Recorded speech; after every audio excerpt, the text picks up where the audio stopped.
మార్చి 2కి సంబంధించిన current affairs. మార్చి 2న గుంటూరు జిల్లా మంగళగిరి సమీపంలో అంతర్జాతీయ ప్రమాణాలతో నిర్మించనున్న కొత్త ఏపీ జ్యుడిషియల్ అకాడమీకి భారత ప్రధాన న్యాయమూర్తి జస్టిస్ సూర్యకాంత్ శంకుస్థాపన చేశారు. అలాగే ఆంధ్రప్రదేశ్లోని అనకాపల్లి జిల్లాలో బ్లూజెట్ హెల్త్ కేర్ లిమిటెడ్ ఒక భారీ ఫార్మాస్యూటికల్ ప్రాజెక్టును చేపట్టనుంది. దీనికి విద్యాశాఖ మంత్రి నారా లోకేష్ శంకుస్థాపన చేశారు.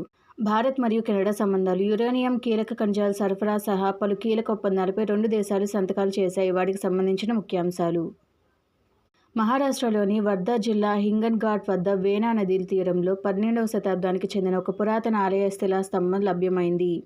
ఇది యాదవ వంశానికి చెందినదని నిర్ధారించారు. దక్షిణ మధ్య రైల్వే సరికొత్త సాంకేతికతో కూడిన రైల్ పార్సిల్స్ యాప్ను అందుబాటులోకి తీసుకొచ్చింది. దీన్ని జోన్ జీఎం సంజయ్ కుమార్ యాప్ను ఆవిష్కరించారు. మార్చి 1న వారణాసిలోని గంగానదీ తీరంలో ఉన్న దోమరి గ్రామంలో కేవలం 1 గంటలో 2,50,000కు పైగా మొక్కలను నాటి గిన్నిస్ వరల్డ్ రికార్డు సృష్టించారు. తమిళనాడు అటవీ శాఖ మంత్రి ఆర్ఎస్ రాజకన్నప్పన్ ఫిబ్రవరి 2026లో నామక్కల్ జిల్లాలో కొల్లి హిల్స్ వద్ద రాష్ట్రంలోని మొదటి డార్క్ స్కై పార్కును ప్రారంభించారు. దేశీయ అతిపెద్ద గ్యాస్ సరఫరా సంస్థ అయిన గెయిల్ ఇండియా కొత్త చైర్మన్ మరియు మేనేజింగ్ డైరెక్టర్గా దీపక్ గుప్తా బాధ్యతలు స్వీకరించారు. ఆపరేషన్ రోరింగ్ లైన్ అనేది ఇరాన్లోని సైనిక లక్ష్యాలపై ఇజ్రాయెల్ డిఫెన్స్ ఫోర్స్ మరియు యునైటెడ్ స్టేట్స్ సాయుధ దళాలు సంయుక్తంగా ప్రారంభించిన ప్రధాన సైనిక చర్య.